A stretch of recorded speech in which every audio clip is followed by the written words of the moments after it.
growing weary of running from room to room, practicing one-tooth insurance-driven dentistry? Then stay tuned for the latest episode of The Lionhearted, where Dr. Stephen Rasner will hand you the blueprint for what many call the gold standard of general practice dentistry.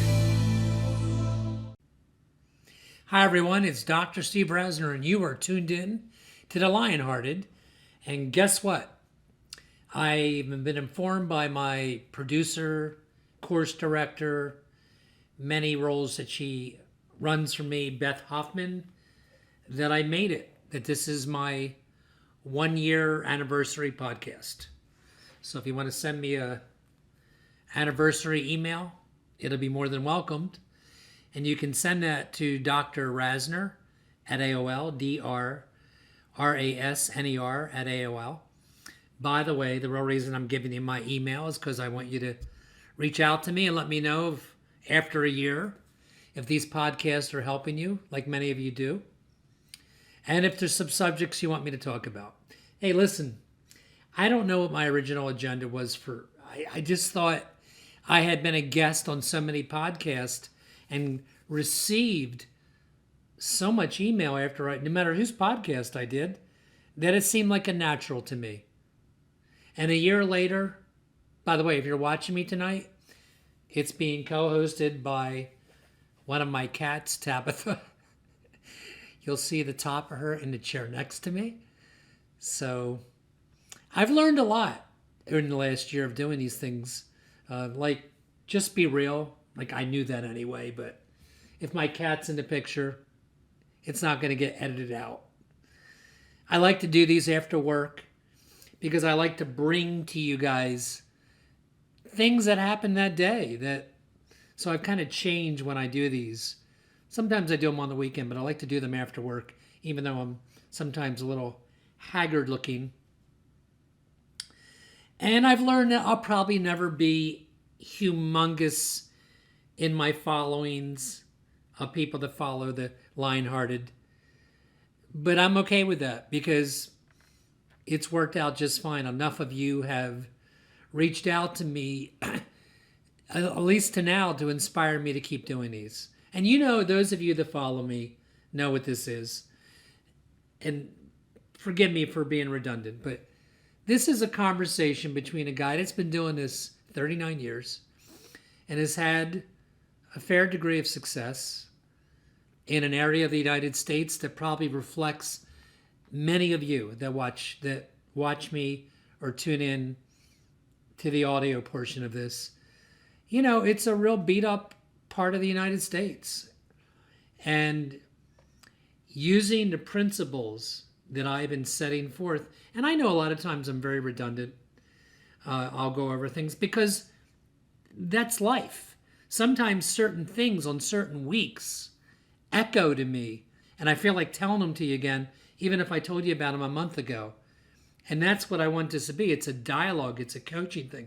Look, I'm sure there's a lot of terrific dental coaches out there, but I don't know any of them that are inexpensive. And I know a lot of my following, which I didn't realize was going to be the case, are many of you that are pretty young. I have a lot of you guys that write to me and are 1 or 2 years out of school. Many of you have taken my courses that are 1 or 2 years out of school, my surgery courses in my office. And by the way, if you want to know when they are, you have to look me up at rasnerinstitute.com, and it'll tell you when my live courses are in the office, which I'll remind you. The reason I teach live surgery is because it's 1/3 of the triad that I think you need to be independent in this profession in 2020. That you need to have an oral sedation practice, that you need to how to atraumatically take out teeth. You need to sight develop. So really there's 4. So sight develop means bone grafting. And the 4th is to become fairly competent, and I'll explain that later, in surgical implant dentistry. That doesn't mean you have to do ramus grafts or sinus lifts, but you certainly should know how to and should incorporate, in my opinion, it'll make you a way better dentist in everything you do. If you understand a really good amount of surgical and prosthetic implant dentistry and where that fits in your practice. That's why I talk. And I'm really fortunate that of all the courses that I could have got approved by the state of New Jersey for you to come to my office and study and take and work on live patients, because you need that bridge. You simply cannot take even a maxi course that's a year in length and not have that immediate gap filled with somebody's course. There's more than just my course. So take whatever fits your life, or take what's ever most convenient to you or most attractive to you. I mean, you can tell, you should be able to tell by my tone that my agenda is not just to sell you a course, for God's sakes. But it has worked out that I've gotten to meet many of you that listen. So I didn't realize that I would have that kind of following. And of course, anybody that watches me or tunes in, I feel a sense of responsibility to hopefully add something to your path. And that's what these podcasts have been about. So tonight, and maybe for the next couple, I'm going to talk about 3 things. Some of them are not going to take a lot of time. And they are, and don't turn me off when I say this, one is leadership. Like, what is your role as the doctor of your office? Should your office manager do all the leadership things? And, I almost hate that word sometimes, leadership. It's it applies to so many things. But I have to tell you what it means to me, and I'll elaborate on this, is your team will only know what's important to you, meaning how they conduct business from the time they come in the morning till they leave it, whatever time that hour is that they're finished, if you let them know what's important to you constantly. And I'll elaborate on that. That's what I mean by leadership. Where is your role? What is it that you have to do to get the team to perform at the level that you have conceived in your mind, this image of this business, of this professional practice you have created in your community? What is it, and how they execute that really comes down to you. And I'll tell you how I facilitate that. 2, understand clearly that the most important quality of anybody that you hire, in my opinion, and I've never said this like this before, is that the person you hire, whether it's a sterilization assistant, certainly a front desk team member, or a clinical assistant or hygienist, that they understand and get the importance of Ritz-Carlton or Four Seasons people skills. Let me repeat that. That they understand the concept that the people that work in the Four Seasons, the people that work in the Ritz-Carlton, they have people skills. They may not be other things in their life, but they have great people skills. You'll never find any other kind of person there. And man, that is really critical to growing your brand and your reputation more than ever in 2020. Unbelievably important. And I'm going to come back to that. And then the last thing, and I might deal with this a little bit right now, is really interesting. I call it the common denominators of the young and successful dentist. Like, I started it, I don't know if I'll finish it, to put together a book. Wouldn't this be a great idea? Of the most successful dentist that I know, and I know a lot of them, in the United States. And what are the common denominators of those dentists? Well, it matters, right? Whether they've been in practice for decades like me. So I would divide the book up into seasoned dentist. And then what about the dentist that's been in for 15 years plus? But what about the new ones? And that's who I'm alluding to right now. Those of you driving in your car right now, or going to the gym, or whatever you guys do, those of you that listen, and I would think that if you're out there, think about this, and you've been practicing less than 5 years, and I'm telling you, I've been exposed to a number of phenomenally successful young dentists. And they come in all kinds of groups, by the way. They're not all the same person, but the most successful ones have the following common denominator. And wouldn't you want to know what that is if you're struggling? So I want to tell you what it is. Number one, and I'm telling you straight, there's no agenda here. Number one, they take a lot of CE. It's unbelievable to me. And I have met them that are out less than 2 years. And it's stunning to me how much CE they already have. A Frank Spear continuum under their belt. A maxi course, a year-long maxi course in implant didactic training. My course, live surgeries. They're incredible. Now, how do they do that? I think it's the one debt they allow themselves to have, and it's the one debt versus a fancy car versus a house bigger than you need it to be. That I would go into debt for. Because if you can't train yourself and invest in that and make that pay off and worthwhile, even if it didn't, which it absolutely is going to do, it's going to pay dividends, it would never be in vain. It's never going to be a bad decision. And one of the common denominators is living below your means. I haven't got to that yet. You hear me go on this podcast many times and tell my young colleagues, keep your credit scores high and your credit card debt low, meaning pay it off each month, which is how you keep your credit scores high. And the positive domino effect of just that fact of having high credit scores is beyond belief in terms of all the effects it has positively on your life. The loan of your car that you may get, used or new, whether you pay, 4% interest or you pay 18% interest, has an enormity of impact on you as you go forward. And if you just take that one car debt and think of all the other debts that you're going to encounter, a house eventually, your dental equipment if you buy a practice.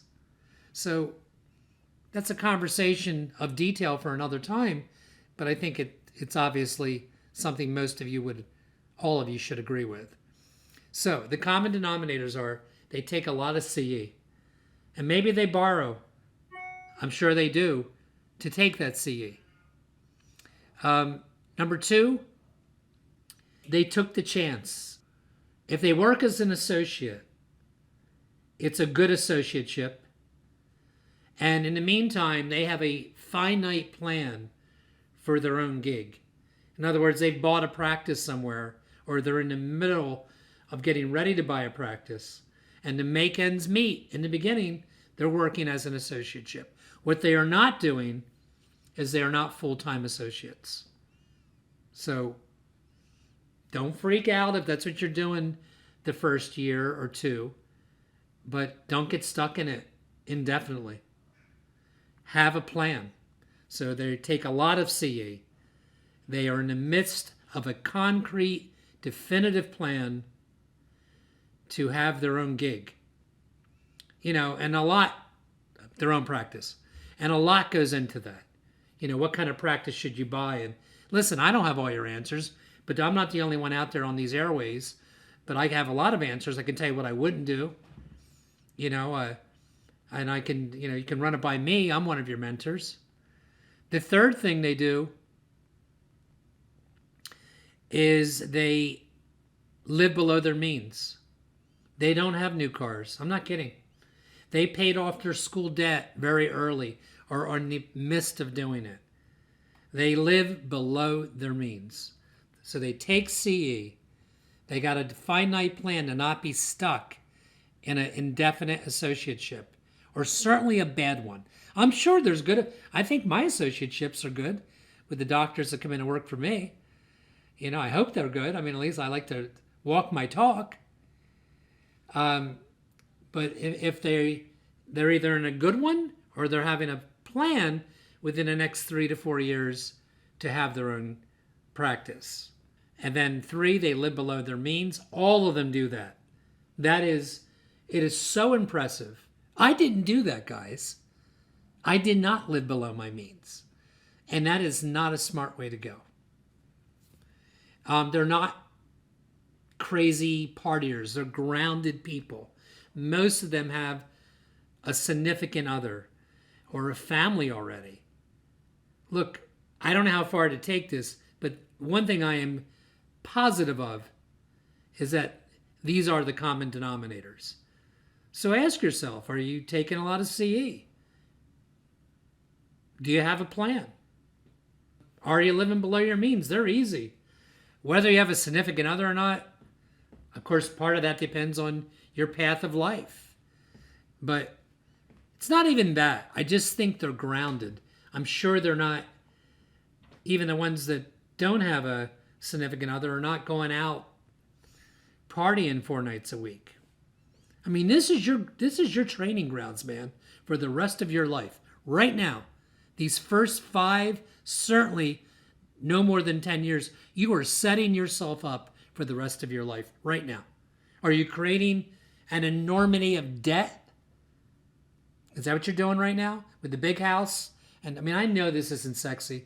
And if you're listening to me right now and your wife's in the car and she's not in dentistry, maybe you ought to turn it off.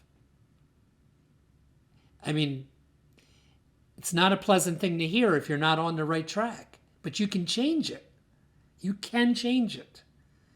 I mean, I got to talk about these things because I know so many dentists in such a bad place, or they were at least, and it all gets traced back to those first 5 to 10 years. You know, they didn't take any CE. They were burned out from school. I get it. I understand it. But that's not going to help you. If you love dentistry, if you believe in the concepts that I'm giving you, you have to love dentistry. Now, I wouldn't love dentistry if all I did was fillings all day. I wouldn't love dentistry if all I did was fillings and a simple root canal and an occasional periodontally involved extraction. I love what I do because the variation from day to day is so amazing to me. It is. I mean, yesterday, this is a Wednesday. On Tuesday, I was like a regular dentist. I did crown and bridge all day. And you know, it was kind of relaxing to really refine my margins and all the stuff I see on the internet, which helps me too, by the way. But today, all day was, I don't know how it gets scheduled this way, but I did a free gingival graft around an implant that had insufficient attached gingiva before I took the impression. The impression's not for another 6 to 8 weeks because I know how to do that. And I can teach you how to do that, by the way. I did a guided implant surgery, which I had to abandon the guide, by the way, and go in freehand, which is why I believe implant dentists absolutely need to know both ways. You can't ever just be a guided only, I don't even know if that's a thing, implant dentist. Okay?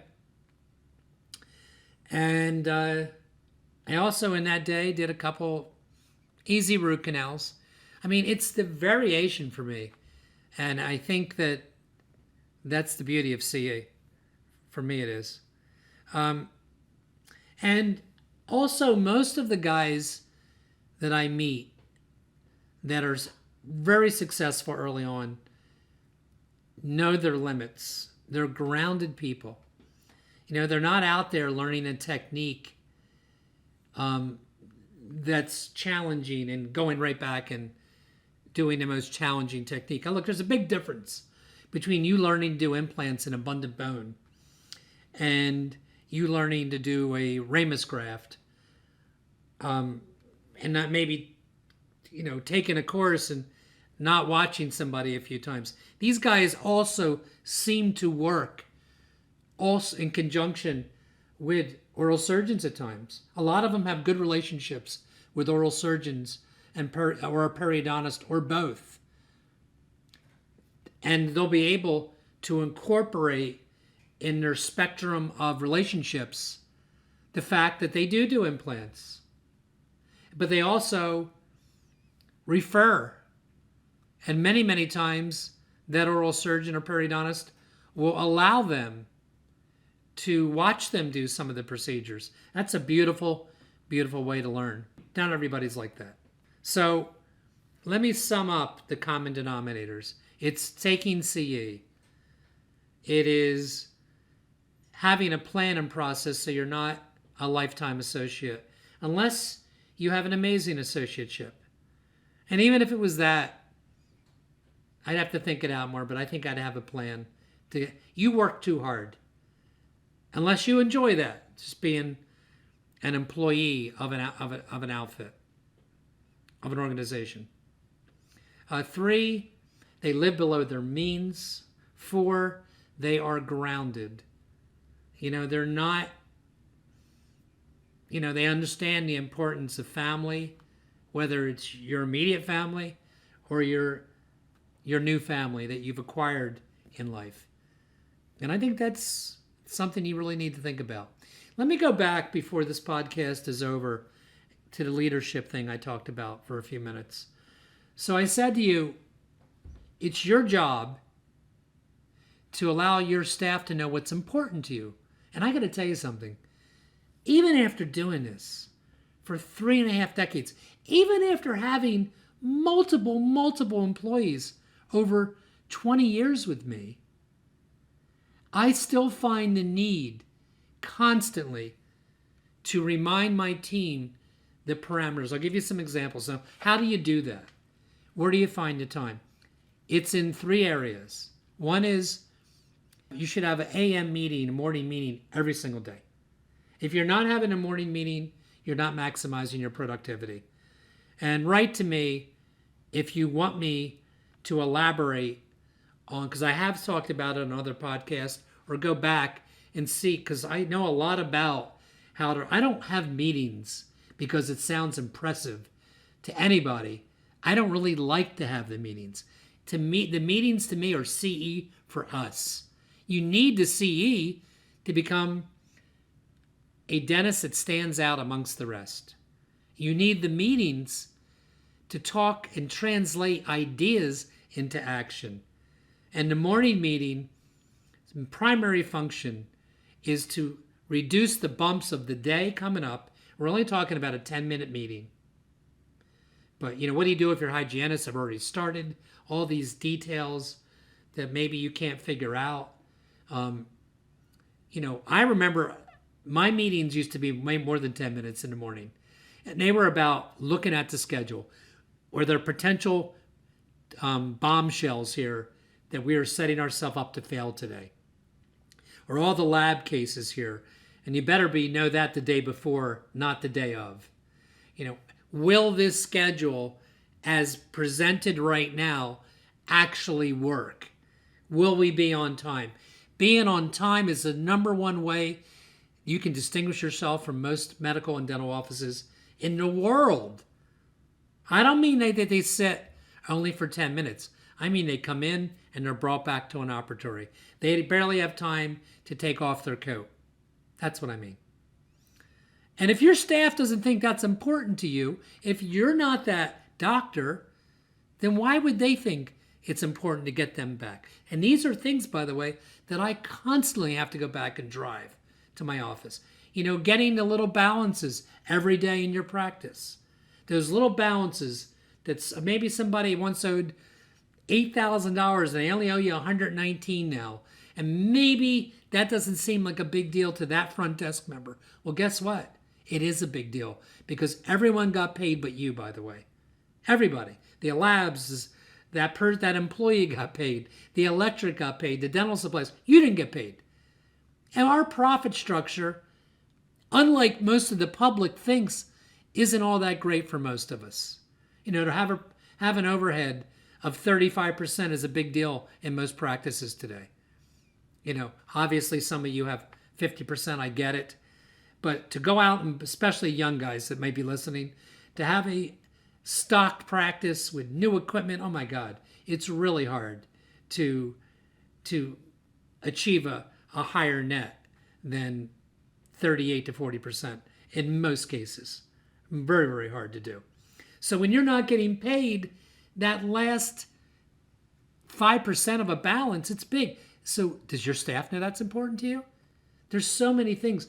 So I told you that you can let them know in meetings, the morning meeting. Some of these issues cannot be addressed in a morning meeting. My morning meeting's about that day and maybe one or two points I want to make in general, like I did today, I'll tell you about in a minute. The monthly meeting is really changing or defining the road that you are on. The path, in other words, we want to start getting away from insurance, particularly the toxic insurance. So you have a meeting dedicated just to that. And you can't go into that meeting without data. So those meetings for years in my office were once a month. And then for many years, they were twice a month when I really wanted to change a lot of things. If you have a lot of changes to make, then you have to meet twice a month, every 2 weeks, because you'll never get anything done. I don't know anybody successful in any business, not just ours, that's not willing to plan for their success. It is no different than a professional sports team.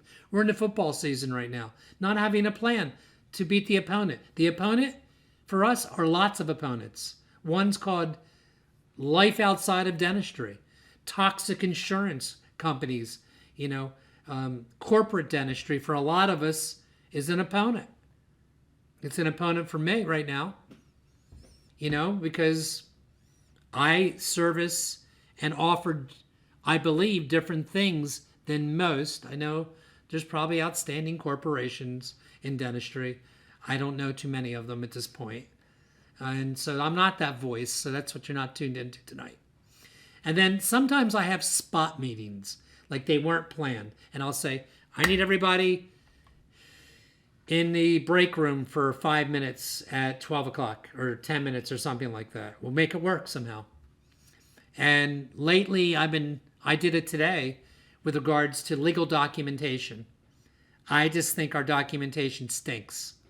We go through crescendos of it's getting better, and then I don't make a deal about it. I don't talk about it, and it kind of fades off into 5th grade notes on my progress operative notes. I know some of you can relate to it.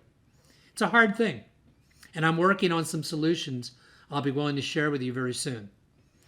So again, happy anniversary to myself, to you guys, for whoever stuck with me from the beginning. Next year I intend to have, absolutely going to have some guests. But I think people that are tuned into this podcast, it's almost cliquish. Like you believe in my philosophy, you want to hear what I'm going to talk about.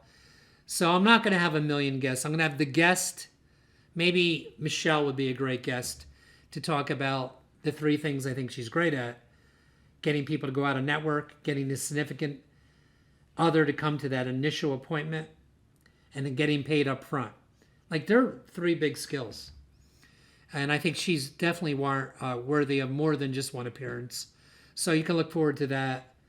And maybe breaking down the anatomy of who does what in my office. My lead hygienist, why is she my lead? What does she do? My lead dental assistant, etc. I hope you guys enjoyed what we put together this year, or what I put together. And Beth reaching out and helping lots of you. I've been on the phone lately every other day with somebody for 30 minutes at least that reached out to me from the podcast to help you for free. I mean, no agenda. So keep tuning in, I hope. Tell your friends. This is Steve Rasner with the Lionhearted. See you next week.